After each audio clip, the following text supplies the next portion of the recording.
Lord of Misrule. The story of Lord of Misrule has completely captivated me, drawing me into a chilling and mystical folklore universe. The eerie traditions surrounding the Harvest Festival in the enigmatic town are both creepy and intriguing. The film skillfully explores how folklore and ancient tales can influence people's minds, sometimes leading to destructive practices disguised as heritage or tradition. The story unfolds with a sense of impending horror as the community celebrates the sinister Galagog, a feared demonic spirit. The chilling revelation of Grace, the innocent girl, offered as a gift to Galagog sends shivers down my spine. Yet, amidst the darkness, Grace's mother, Rebecca, emerges as a determined woman who strives to rescue her daughter from the clutches of this evil tradition. Rebecca's transformation into the unexpected Lord of Misrule adds a powerful twist to the narrative. Being an ardent fan of folk horror, I found myself completely engrossed in the film's narrative. The juxtaposition of fear and celebration, the fight against ancient evils, and the resilience of a mother's love make this story not only compelling but also deeply thought-provoking. Lord of Misrule truly left me in awe, showcasing the darker aspects of the tradition while humanizing the characters in a way that resonates with the viewer. The first day, titled The Gift of Hair, Lord of Misrule unfolds with a haunting scene, revealing an abandoned house adorned with portraits, masks resembling Krampus or fawns, and sinister photographs of masked hands and faces. This sets a disturbing tone, hinting at the impending cruelty that will unfold as the story progresses. The first day, titled The Gift of Hair, draws a parallel between the baptism of a girl named Emma in the church, symbolizing a connection to God, and Grace, a girl who, wearing a winged dress, cuts her hair to make a doll, symbolizing some sinister practice. Grace then proceeds to harm a rabbit with scissors, seeking permission from mysterious masked creatures. The interplay between demonic acts and sacred ceremonies forms a captivating dynamic within the film. Then the day of the Harvest Festival arrived. Grace, portrayed as a kind-hearted girl, is chosen as a harvest angel for the town's ancient festival. Her mother, Rebecca, being irreverent at the church, was skeptical about celebrating this tradition and letting her daughter attend the festival, believing that these are sinister practices and that people shouldn't continue them in the name of heritage or tradition. Despite concerns about Grace's peculiar interests in paganism, wildflowers, goat mortuary masks, and chanting to the old gods, her parents prioritize her happiness and allow her to participate. The festival proceeds joyfully and everyone celebrates, except for one masked man who is preparing for something sinister. He seeks blessings from dead goat figures that look like satyr demons, hinting at his mischievous plans. Meanwhile, Grace's mother watches her daughter happily surrounded by other children, sensing an underlying mystery in Grace's enjoyment as a harvest angel. The revelation comes when the masked man announces himself as the Lord of Misrule, present to protect the village from harvest blight. She rallies the crowd to chant Galagog and engages in a staged fight against the threat, delighting the villagers. The festival turns into a chaotic dance around a bonfire, with everyone masked and in costume. In the midst of the festivities, Grace's friend Bryony is seen singing near the bonfire, and suddenly, Grace is nowhere to be found. Panicked, Grace's mother, Rebecca, searches for her in the woods, following the sound and laughter of Grace. She discovers Grace heading into the jungle with a masked, demonic creature who was dressed as a Galagog at the festival. The mother frantically searches the townspeople for information about Grace and realizes she has lost sight of her. As a viewer, this scene paints a vivid picture of suspense and foreboding, leaving me eager to uncover the mysteries behind Grace's disappearance. The second day, titled The Gift of Blood. On the second day, titled The Gift of Blood, Grace's parents, desperate to find their missing daughter, went to the police. Rebecca reported seeing her in the chaotic forest during the festival with a man dressed as Galagog. However, the police doubted her story, claiming there was no hole in the forest. Later, when the police came to collect Grace's belongings to track them with dogs, Grace's mother, holding a figurine made from a lock of Grace's hair, slept in Grace's bed. She had a vision in which Grace's voice urged her mother to find her. Together with the police, they searched the forest and discovered the wings from Grace's costume. This brought Rebecca closer to finding Grace. As the search continued, the police received a call that revealed a video from the festival.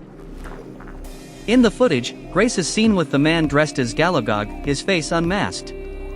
Relieved, they believed finding him would lead them to Grace. In town, they learned the man was Derry Nash, who lived in isolation at Cromwell Bend with his grandfather.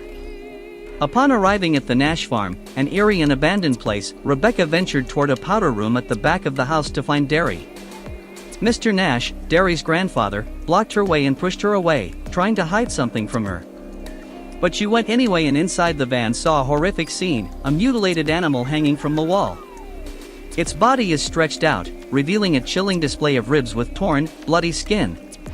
Hanging in front of this macabre sight is a doll made from a lock of hair, adding a grim and disturbing element to the nightmarish scene. Beneath the mutilated animal was a message written on a bathtub: "He is in the field and waits." Realizing that the villagers were hiding something from them, Grace's parents felt isolated and sensed that the place was far from spiritual. Distraught, Grace's mother, holding the doll made from Grace's lock of hair, went back to sleep. In a vision, she saw Grace wearing a horned mask, screaming for help in the woods. The mother awoke, haunted by a glimpse of her daughter's terrifying fate. On the third day, titled The Gift of Fire. On the third day, titled The Gift of Fire, Reverend Rebecca takes the desperate step of speaking to the village about her daughter's disappearance at the church prayer group. She shares her vision and asks for prayers and help, urging everyone to pray to the Lord Jesus for Grace's safe return. However, a man named Jocelyn, who was dressed as the Lord of Misrule during the festival, dismisses the idea of prayer and reveals that no divine vision guided Rebecca. Instead, he speaks of Galogog, the sinister spirit who haunts the fields and watches over them. The village organizes a candlelight vigil in Grace's honor, and people gather in prayer, hoping that unity will bring comfort. However, the unsettling rituals continue, with Bryony and her parents tying locks of hair and bloody chicks emerging from eggshells. These events underscore the town's deepening entanglement with a sinister presence. Rebecca, searching for answers, wanders through town and encounters Ida, who says something cryptic about an entity waiting and watching. Inviting Ida over, Rebecca attempts to pray for comfort, but Ida insists that he wouldn't like it. Ida forcefully directs Rebecca's attention to the goat prince, pulling out clumps of hair and uttering the sinister phrase, "All is as it is," revealing the masked entity's ever-present influence. Rebecca, troubled and searching for ideas, learns from the townspeople about the folklore surrounding Galogog and the land spirit. The revelation includes a dark tale of sacrifice and an eerie black barn built for Galogog. In 1621, Tobias Braun claimed to be in contact with Galogog and promised miracles in return for the town's children. The villagers, oblivious to the ritual's heinous nature, continued to sacrifice children, believing it to be a handed-down tradition to ward off Galogog. Jocelyn's revelation about her son, Thomas Abney, who disappeared 12 years earlier during the Harvest Festival, adds a personal dimension. He connects the signs, the gift of blood, the gift of souls tied in hair, and the gift of fire burning in the fields, that lead to the expected midnight sun behind the black barn, revealing Galogog's glory. Despite losing her own son, Jocelyn clings to these beliefs, which I found quite unsettling as a viewer.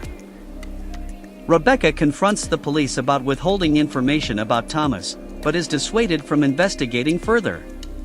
But she speaks to Jocelyn, who shares her experiences and believes Grace is in Black Barn with Galogog. Returning to the woods, Rebecca hears a man screaming, denying his involvement in her daughter's disappearance. As she approaches, she has a vision of the sinister Black Barn, from which loud chanting emanates, further deepening the mystery of Grace's fate. The narrative unfolds with tension and intrigue, leaving viewers eager to unravel the secrets surrounding Galogog and the town's dark rituals. On the fourth day, titled All Is As It Was. On the fourth day, titled All Is As It Was, Grace's mother, Rebecca, meets Bryony at school, the last person to see Grace before her disappearance. Bryony behaves rudely and initially denies any knowledge of Grace's whereabouts. However, she eventually reveals a secret nature club in the school basement, where they make dolls from her locks of hair. Images of masked creatures, including Jocelyn's, are shown, hinting at her involvement. Bryony shows a photo of the Lord of Misrule with Grace, taken when she was chosen as a gift for Galogog. Bryony recounts the town's belief in Galogog, a spirit who demands gifts. Grace was considered the ultimate gift, chosen to bring Rebecca to Galogog. Bryony reveals that both Black Barn and Grace will disappear when the Galogog celebration is over. Rebecca realizes the town's complicity in these dark acts and understands that she must fight alone for her daughter. While praying for guidance, Rebecca has a vision in which Grace instructs her to find her using the third sign, fire. At a vigil for Grace, Rebecca witnesses the townspeople, including Jocelyn, chant the ominous phrase, "All is as it is." She confronts Jocelyn, but he declares that Grace is with Galogog. When Henry, Grace's father, calls the police to see if they have funded her, they reveal that the case is closed. At the vigil, chaos ensues, and Rebecca discovers that the town is deeply intertwined with Galogog. Meanwhile, Derry, Nash and Rebecca are captured by the masked old families, who took her daughter from her. The clan of the old families, dressed in black robes and masks, took over Derry and cut off her head. Rebecca witnessed this and was horrified. However, she saw that the man wearing the mask who killed Derry was Jocelyn himself. Rebecca faints upon witnessing all this before her eyes, but when she awakens, she sees that she is surrounded by masked townspeople, followers of Galogog. Jocelyn demands revenge for the death of their leader and intends to sacrifice Rebecca for her role as a reverend of the church. As tensions rise, Rebecca's husband, Henry, becomes her target, and her head is set on fire. Realizing the futility of resistance, Rebecca accepts her fate. The townspeople force her to participate in the sacrificial ritual, tearing out strands of her hair and making a doll. Amidst chanting, the midnight sun appears, revealing the black barn in the woods. Grace stood there, her eyes closed with a cloth, her hair tangled in the woods and tree stems, trapped with no way out. Rebecca untied her and urged Grace to come with her. Grace, seeing her mother, was happy but also afraid, thinking that Galogog would not let them go. The thunder of his footsteps echoed in the barn, and Rebecca began to pray for her daughter in the name of Jesus. The goat prince growled, intimidating Rebecca and looming over her. However, she pulled out the doll with strands of hair in front of the demon, and he released them upon seeing her courage. Rebecca, with her daughter, faced Jocelyn's fury for breaking her pact with Galogog. Jocelyn threatened to harm her, but Rebecca claimed she did the brave thing, retrieved Galogog's, her son's, blessing from the barn. Thus, Rebecca declared herself Lord of Misrule, following Galogog's sign, while criticizing Jocelyn for spreading fear in the village through rituals and the ominous black sun. To end the madness, the masked goats, representing the townspeople, shot an arrow through Jocelyn's heart, ending her life.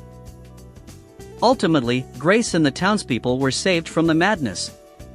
The suspenseful atmosphere and Rebecca's courageous act made us empathize with her character's struggles and celebrate her victory over the dark forces. At the end of the film, as the sun rose and a new day began, the sound of the church bell filled the air, signaling a new beginning. This moment hinted at a possible shift in the town's beliefs, moving away from the sinister rituals that once controlled them. However, at the end, something caught my attention. Rebecca's nails were black, and she was standing in front of the church with Grace in a somewhat sinister manner. It made me wonder if she, too, had been influenced by Galogog. Despite her efforts to free the townspeople from their fear, she herself had become entangled in his clutches and is now praying to Galogog instead of God. Now Rebecca is ready to turn the townspeople's fear of Galogog into devotion. That might be the only positive outcome after all this chaos. But all this is in the house of God, and you wonder if this happens in reality. I mean, in how many places there are churches and people profess a strong faith, any visitor would see that the community has strong ties to their church tradition. But alone, behind closed doors, no one sees that the rites are for another deity, and the church is just a facade. Goodbye.